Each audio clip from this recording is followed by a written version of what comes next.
compartilhar uma palavra com você. Eu acho que os meus amigos ali da projeção conseguem colocar a Bíblia para mim lá em Isaías.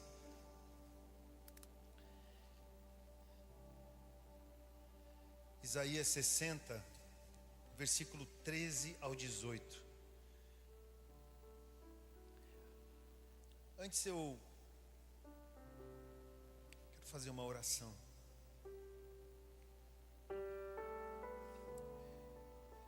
Senhor, nós te damos graças, te rendemos todo louvor, toda honra e toda glória, assim como temos ministrado aqui desde amanhã.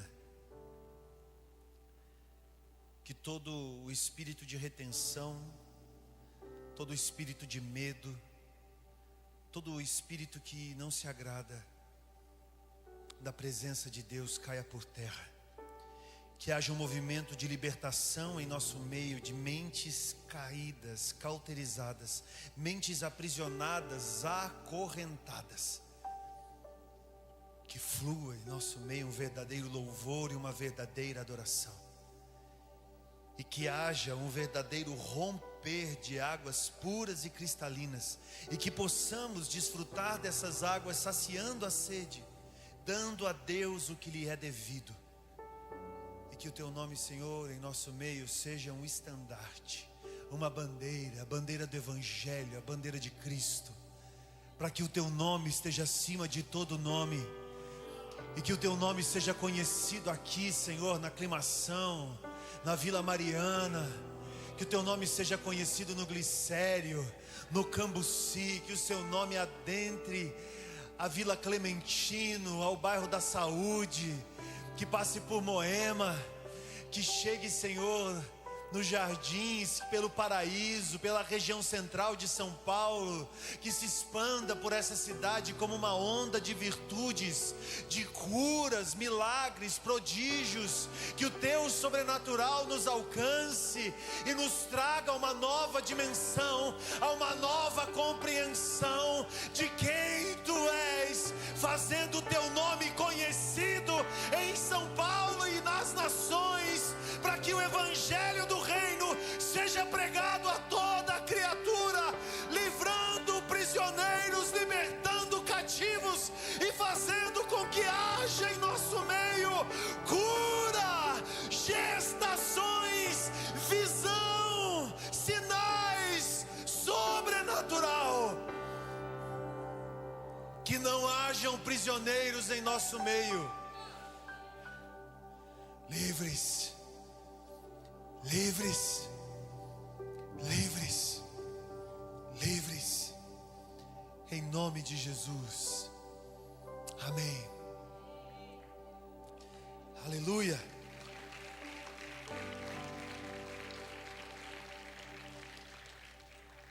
Eu estava conversando com a pastora Tati no culto da manhã. Nós sempre nesse cantinho aqui, a gente está noutra vibe, irmão, noutra frequência. Se você quer ver o culto mais estranho assim, você senta mais pro lado de cá. Porque aqui a gente está meio no mundo de Bob assim, observando, vendo, discernindo, olhando os movimentos, aquilo que está fluindo aqui em cima, o que está acontecendo, o que está sendo liberado. A gente está percebendo nos movimentos qual é o próximo passo, qual que é o próximo. A gente não é tudo muito ensaiadinho, irmãos. A gente vem com uma palavra, uma diretiva. A gente se prepara, a gente estuda muito, mas sempre percebendo o que está acontecendo. E na hora do louvor, nós estávamos ministrando, fluindo, e eu estava sentindo algumas retenções, algumas coisas estavam presas, e eu senti que eu tinha que extravasar isso de alguma forma, Aline. E eu levantei, fui aqui pela cortina, aqui atrás, bem atrás tem um corredor que passa de fora a fora aqui, ante as salas preparatórias, tem salas específicas ali para o pessoal. Quando eu passei ali, eu fui ao chão. Depois até visitei as câmeras de segurança, porque foi uma coisa que me levou ao chão. Eu fui ao chão. Eu não caí, eu não desmaiei, eu fui. E quando percebi, eu estava com o rosto no chão. E estava orando. E essa oração, ela fluía em torno de libertação. ela fluía em torno de liberdade, ela fluía quebrando prisões, quebrando muros. Eu via muros, eu comecei a orar. Eu acredito que foi uma coisa muito rápida, 5 minutos, talvez 7. E no meio dessa oração eu levanto, meio bagunçado, meio me limpando assim, e bora voltar para o culto estava acontecendo e eu volto. Quando eu chego, eu venho descendo aqui, a pastora Tati começa a orar exatamente a mesma oração que eu estava fazendo ali atrás. Quase que o louvor parou naquele momento. E eu tenho certeza que a acústica desse prédio ela é muito boa. Se você está conversando na outra sala, ninguém escuta nada. Se você está falando aqui atrás, está dando gargalhada, ninguém escuta nada aqui. E aí começou um movimento de libertação aqui, através de prisões, através de retenções. E tudo isso foi sendo liberado e eu fiquei pasmo aqui. Nós não conversamos, nós não temos pauta pré-culto, o que nós temos são diretivas. Eu costumo compartilhar essas diretivas nos grupos de WhatsApp da nossa equipe ministerial, também de apacentamento da casa. E no meio disso nós vemos que fomos conduzidos a esse lugar de libertação. Parece que o Senhor nos confiou uma chave, e essa chave precisa ser usada, porque uma chave estagnada não serve de muita coisa. Agora uma chave, quando ela é usada com o seu fim específico, ela gera acesso. Logo depois dessa conexão, vem os movimentos, apresentação de crianças. Hoje pela manhã a Maitê foi apresentada, filha do Tiago e da Lelê. E depois desse movimento a minha Vivi já flui com palavras, e toda palavra nessa manhã estava dentro de um roteiro, de uma oração, de uma ministração do louvor. E aí você vai percebendo a construção do culto, e quando ele termina, você tem certeza que foi ensaiado. E de verdade não foi. Ele foi inspirado pelo Espírito Santo. Lá em Timóteo diz que a Escritura é inspirada por Deus. Por que o culto não pode ser? Por que a vida, por que a oração não pode ser? Por que quando você vai para o secreto, ter um tempo com o Senhor, quando você vai ficar quietinho num canto, vai ouvir uma palavra, por que você não consegue ficar aberto ao período de oração e dizer: Senhor, o que o Senhor quer que eu ore? O que o seu coração quer e espera de mim? O que o Senhor quer que eu flua aqui nesse lugar? O que o Senhor quer que eu faça com isso? Como o Senhor quer que eu administre isso? Como que o Senhor quer que eu me renda em direção para que lado? Eu vou para o chão? Eu preciso jejuar, eu preciso orar, eu preciso buscar conserto dentro da minha família ou não? Eu preciso ficar quieto, é tempo de ficar quieto? É tempo de muita agitação, de muita fala, de muita opinião? O que o Senhor quer que eu faça? Sabe o que é mais interessante nisso? É que quando a gente pergunta, Ele responde. E essa diretiva vem para selar uma estação na nossa vida, deixando claro que existem coisas que dizem respeito a Deus e algumas coisas que nos dizem respeito. Existem coisas que dizem respeito ao Senhor e algumas coisas que nos dizem respeito. Sujeição é uma delas. Parece que os votos do ano, da lista das coisas que tem que acontecer, é uma obrigação de Deus em responder a nossa oração. Agora, se você inverte isso, tira as suas expectativas e deixa elas diante do Senhor, e no seu momento de oração, ousa deixar um papel em branco e uma caneta ao lado. Dizer: Senhor, me ajuda a escrever os próximos movimentos, porque eu não quero funcionar, eu não quero fluir somente da minha cabeça, da minha vontade. Me ajuda a entender a sua vontade, me ajuda a viver na sua vontade. Pode ter certeza, Ele vai trazer instrução, você vai ter clareza, e não será um ansioso por falta de direção diretiva ou do que fazer. O tempo vai passar e você vai compreender a autoridade do relacionamento com Deus e o que isso produz na sua caminhada de fé. Você está me entendendo? Você pode dar um glória a Deus aí, um aleluia. Você vai pregando junto comigo quando você vai fazendo isso. Isaías número 60, tem algo extraordinário aqui, porque o capítulo 60 ele é firmado nesse contexto de restauração, de cura, é firmado num contexto de base, que faz com que o Evangelho, a graça de Deus, o anúncio das boas novas, encontre um desfecho. E quando você tiver dúvida sobre o que o Senhor pensa de você, sobre o que Ele pensa da igreja, sobre o que Ele quer dizer sobre N assuntos, por favor, visite esses livros proféticos que te levam a uma compreensão do que será. Porque Jesus é o cumprimento de toda a palavra. Mateus, Jesus usa também como uma grande expressão do fim. João também traz apontamentos sobre isso. E quando você mergulha, você vê a introdução das coisas, a autoridade que isso já nos traz. Porque o versículo 1 de Isaías 60 diz: levanta-te, resplandece, porque já vem a tua luz, e a glória do Senhor vai nascendo sobre ti, ou nascerá sobre ti. É um apontamento de continuidade, conclusão, desfecho. Depois eu quero deixar um desafio bíblico para você. Você lê Isaías 60 inteiro. Amém? Talvez antes de dormir você possa pegar a sua Bíblia, o seu celular, e aquele tempo que você gasta vendo videozinho lá, correndo tela, talvez se você dedicar para ler Isaías 60, desativando as notificações do teu celular, já no teu ambiente de soninho, você vai entender a dimensão da coisa. Eu pedi para colocar 60:13, e eu quero ler com você, porque nos traz um fundamento muito interessante. Eu quero ser rápido nisso, porque nós vamos gastar um tempo de oração nessa noite. A glória do Líbano virá a você, juntos virão o junípero, o abeto e o pinheiro, para adornarem o lugar do meu santuário, e eu glorificarei o local em que pisam os meus pés.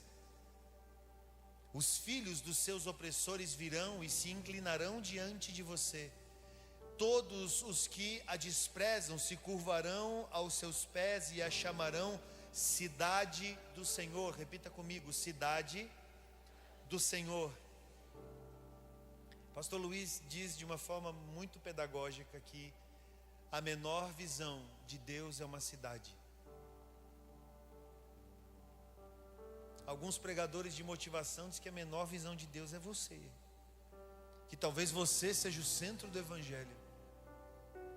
Eu acredito que Deus tem filhos, e os seus núcleos de movimentação ministerial, das suas bases instituídas, são cidades.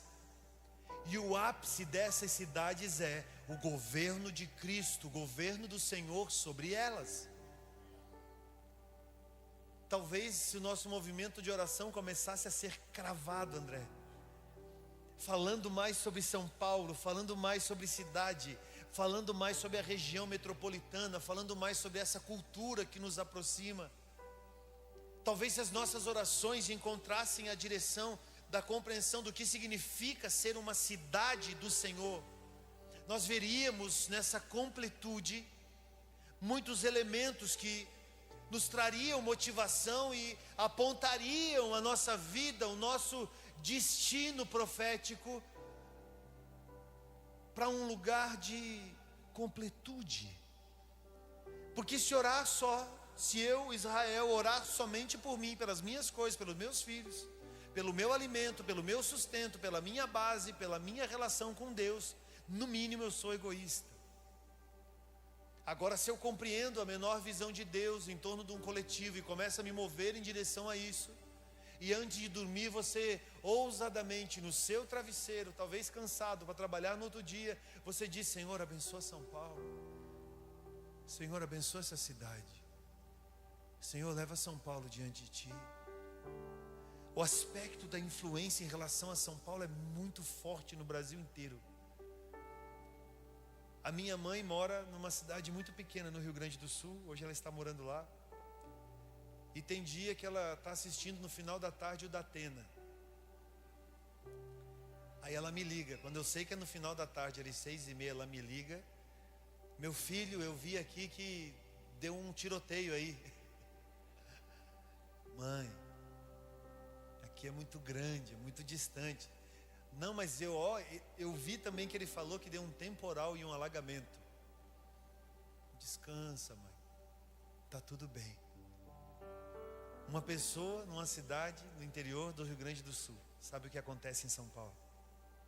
E se a glória de Deus viesse como um grande vento nessa cidade? E se a glória do Senhor tomasse os 4 cantos dessa cidade e as igrejas fossem avivadas,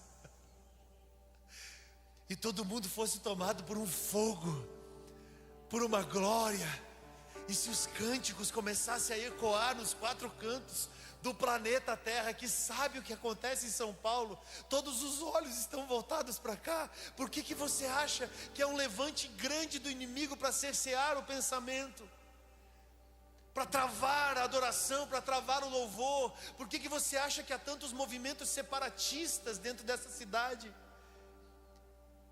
Por que você acha que é a cidade mais socialista do Brasil? Aonde se fala muito em direitos e pouco se fala em deveres. Por que você acha que o inimigo se levanta contra esse território? É por causa do tamanho da influência que ele tem em nossa nação. Quando nós começamos a orar e manifestar na nossa oração um contexto territorial, clamando pela presença de Deus, nós saímos do bairrismo, do separatismo, nós saímos das divisões, nós saímos do nós e eles, e começamos a entoar em uma só voz, cânticos de adoração, proclamação e intercessão, dizendo: vem, Senhor, e Ele vem. Ele vem aonde há fome, aonde há sede, aonde há um clamor do povo de Deus. O Senhor vem, porque Ele não viria sobre São Paulo.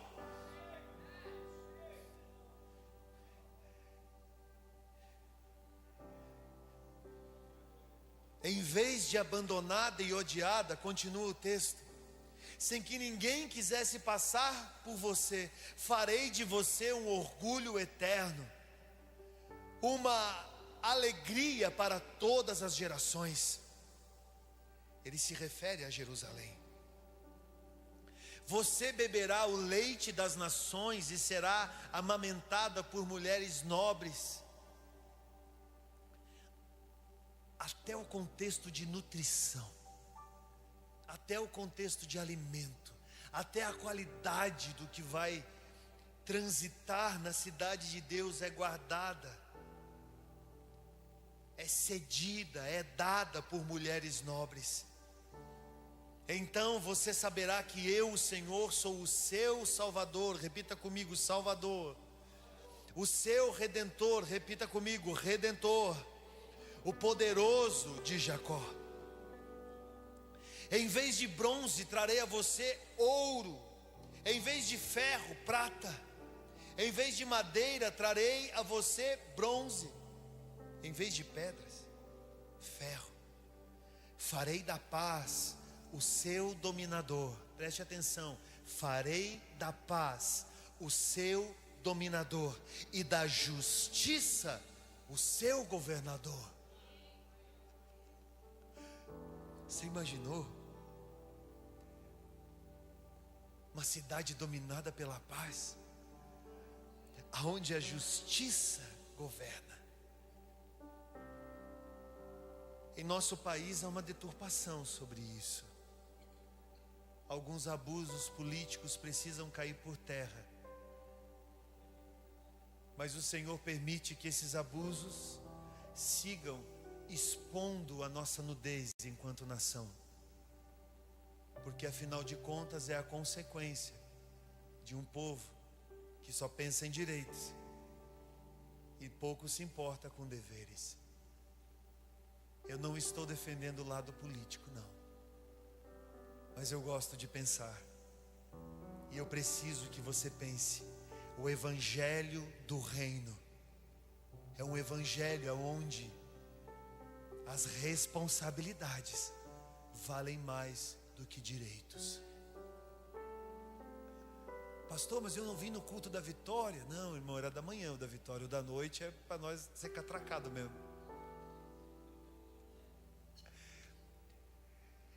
Pastor, mas então eu não tenho direito a nada? Claro que tem. E muitas coisas, você não tem ideia da quantidade. Você tem que saber dessa quantidade. Tem até uma música antiga que fala, né? Tudo que Jesus conquistou na cruz é direito nosso, é nossa herança. Todas as bênçãos de Deus para nós tomamos posse, é nossa herança. Toda a vida, todo poder, tudo que Deus tem para dar, abrimos nossa vida para receber, e nada mais nos resistirá. Maior é o que está em nós do que o que está no mundo. Bem maior é o que está em nós do que o que está no mundo.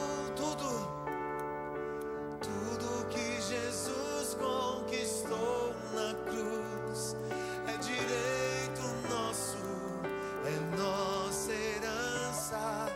Todas as bênçãos de Deus para nós tomamos posse, é nossa herança. Toda a vida, todo poder, tudo que Deus tem para dar, abrimos nossas vidas para receber, e nada mais nos resistirá. Maior é o que está em nós do que o que está no mundo. Bem maior é o que está em nós do que o que está no mundo. Cante, maior, maior é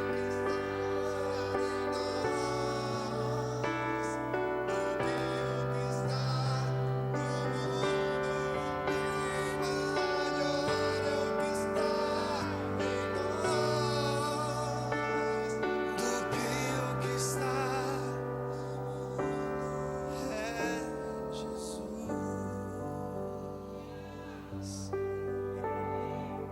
Esses são os nossos direitos. É quase que uma declaração, Valéria, de fé. Porque Jesus disse, e a gente caminha pelo que Ele disse. Agora no Evangelho do Reino a gente entra num passo a mais. O texto continua dizendo: nunca mais se ouvirá falar de violência na sua terra. Essa é a cidade modelo, segundo o Senhor. Ninguém vai roubar celular para tomar uma cervejinha. Irmão, eu ouvi uma irmã me falando, eu fiquei abismado. É verdade que tem gente que anda com 2 celulares, um só para dar para o bandido, outro para seguir para casa, é verdade?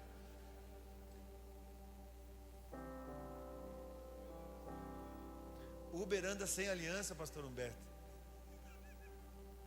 Meu Deus do céu. Não tem violência. Porque o governo está fundamentado na justiça de Deus. E na justiça de Deus não tem violência.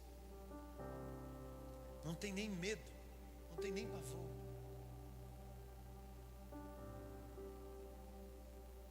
Olha que interessante. Nem de ruína e destruição dentro das suas fronteiras. Continua o texto dizendo que não se ouvirá falar. Ruína e destruição é o que você mais encontra, não só por regiões abandonadas, degradadas, e aqui em São Paulo a gente tem muitas, né? É uma pena, porque a história vai se esvaindo, ela vai se perdendo. de verdade eu oro para que um dia a prefeitura dessa cidade, a cultura dessa cidade acorde para o patrimônio histórico, de verdade, porque é muito belo, é muito lindo.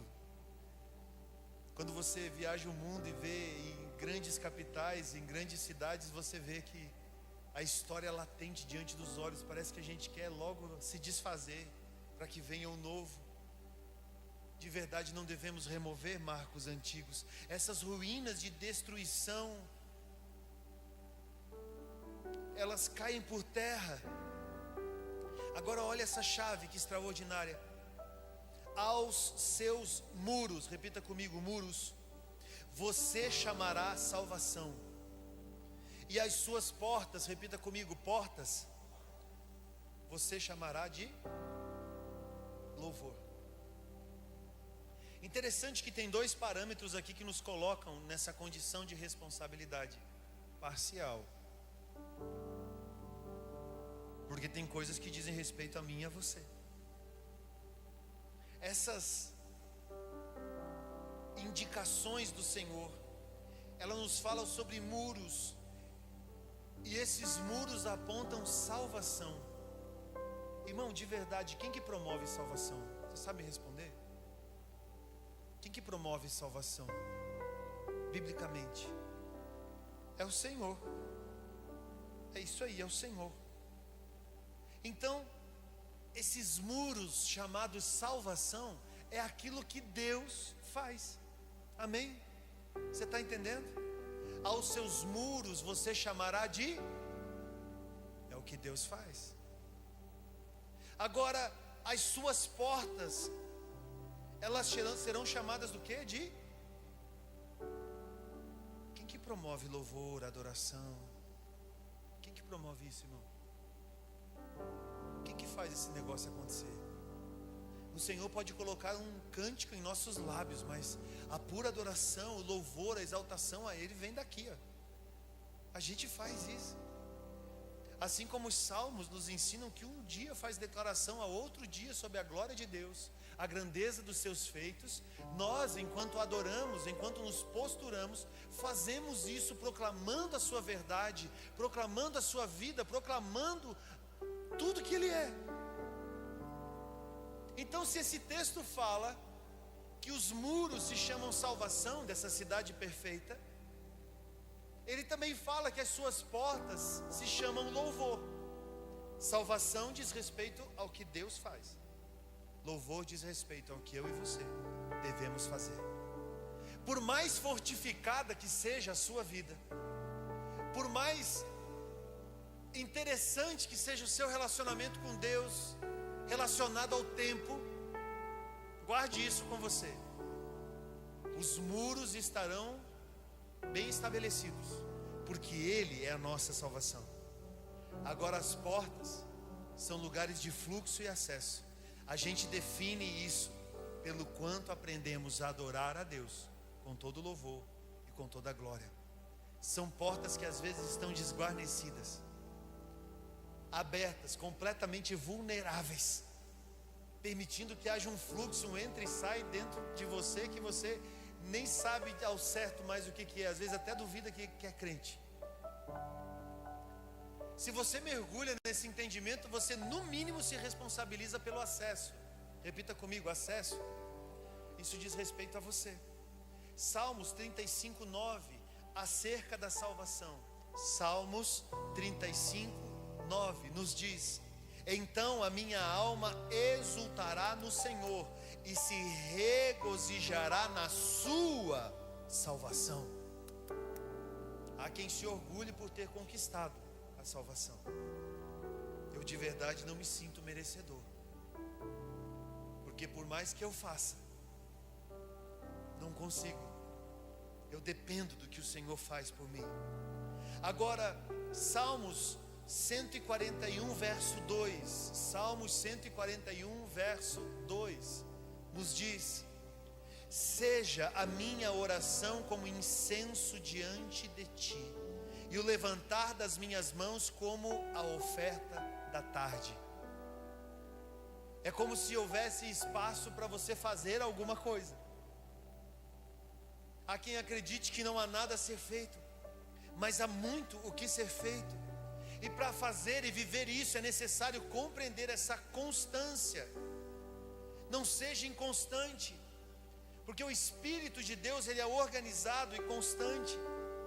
1 Coríntios capítulo 2 traz uma ênfase sobre essa constância, sobre a obra do Espírito Santo, sobre o contexto do Espírito Santo. E nós devemos entender tudo o que o Senhor nos confia para corresponder a isso. Diz que Deus ama responder oração de crente, né? Agora, existem perguntas que o céu faz para a terra em todo o tempo, aos filhos. A própria criação de Deus pede aos filhos, clama pela manifestação dos filhos, espera a manifestação de gente convertida, de gente que quer viver o evangelho de verdade. Então, por favor, aprenda a dar respostas às perguntas de Deus, porque é chegado um tempo de responsabilidade na sua vida. Isso não tem a ver com peso, nem tortura e nem dor, mas tem a ver com uma cruz, que você precisa entendê-la, discerni-la no seu coração, e saber que para ser um seguidor de Jesus há uma condição. Qual é essa condição, irmão? Tome a sua.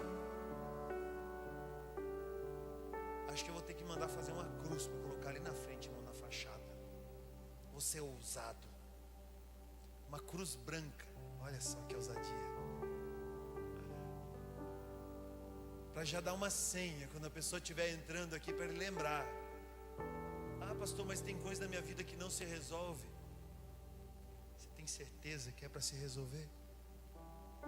O senhor está dizendo que eu tenho que me conformar? Não, eu só estou dizendo que você tem que aprender a discernir isso no Senhor. E não é na murmuração que você resolve, é na maturidade. E te digo, nas intensas conversas maduras que eu tive com ele, em poucos minutos eu estou chorando e jogado em algum canto, porque eu não tenho argumento para justificar ou para reivindicar alguma coisa, porque sinto que ele já fez tanto. E às vezes me pego num lugar dizendo: será que eu sou digno de orar pedindo mais alguma coisa? Irmão, eu estou falando para crente maduro. Eu estou falando para gente que quer viver de Deus de verdade, que quer orar e dizer: Senhor, seja feita a tua vontade na minha vida. A vida, ela precisa manifestar as primeiras obras, o primeiro amor, a inocência. A vida, ela precisa caminhar em níveis de renúncia e autoridade. E nós precisamos andar numa mente profética, que profetiza não só aquilo que nos diz respeito, mas diz respeito à vontade de Deus na terra. Você sabia que se você profetizar pela tua rua, até aquele vizinho que você não gosta e mora lá, você sabia que todo mundo vai ser abençoado naquela rua? Você sabia que se você profetizar sobre a empresa que você trabalha, vai dar um rebuliço lá dentro? Tem gente que está orando pela empresa onde trabalha e está sendo mandado embora. Pastor, eu fui fazer aquela oração e eu fui despedido. Glorifica o Senhor, uai. Talvez você não estava lá pela vontade de Deus. Aí o Senhor te toma pela mão e te leva. E agora o que eu faço, pastor? Olha, Jesus está te levando, vai. E estamos juntos aí nesse desemprego. Bora vencer essa etapa. Quem sabe em algum momento tudo muda. Pastor, está amarrado, eu não vou orar então. Vai que eu fui. Qual que é seu testemunho, irmão? Eu vim na igreja, eu estava empregado. E aí, o que você fez? Eu fiz as 7 semanas do desemprego. Você conseguiu ser mandado embora, irmão? Consegui. Pode aplaudir o nome de Jesus. Ia bombar o culto. Ia encher de gente querendo o fundo de garantia. Pastor, lá na empresa não me manda embora de jeito nenhum. Venha no culto do desemprego. Irmão, emprego é estação. Tua vida profissional é estação. Não, mas eu sou empresário, pastor, eu vou até antes de morrer. Não, em algum momento você vai ter que passar isso para alguém. A idade vai chegar para você. É estação. E a estação, se ela é positiva ou se ela é negativa, se ela está te favorecendo ou se ela está desfavorecendo, o nome disso é circunstância. Circunstância, você passa por cima disso porque o Senhor está acima das circunstâncias. E logo você vai ver que o Senhor vai abrir uma porta e colocar as coisas num novo eixo, numa nova realidade de funcionamento, que você talvez em algum momento nunca imaginou viver desse jeito. Para quem vive de Deus, é o sobrenatural. Para quem vive sem Deus, é o diabo se levantando na vida, porque agora perdi o vale alimentação. Escute o que eu estou te falando, é para o seu bem. É estação. Nos alegramos pela estação, pela boa estação. Glorificamos a Deus, às vezes com lágrimas nos olhos, pela má estação. Mas nenhuma coisa nem outra tem o direito de nos roubar do Senhor, porque nem altura e nem profundidade, nem largura, nem distância, nada poderá nos separar do amor de Deus. Nada, nada. Para quem quer mais de Deus, irmão, é se fazer vulnerável, uma mente profética, fazendo junto, construindo, edificando, estabelecendo, não através de doutrinas humanas, mas através de um procedimento que entende que Deus faz a parte dele e eu faço a minha parte. E tem coisas que você precisa aprender a lidar como primícia. O primeiro movimento sempre é de Deus. A primeira estação, o primeiro passo, a primeira forma de lidar com o que o Senhor te deu, a primeira forma de lidar com cura, com milagre, você precisa aprender a ser prático na sua vida com o Senhor, porque senão você vai viver uma vidinha de crente de faz de conta. Não, eu sou rebelde, eu sou do evangelho do reino, eu sou de todo lugar e não sou de lugar nenhum. Vai por aí. Joinha do WhatsApp para você. Você é do alto.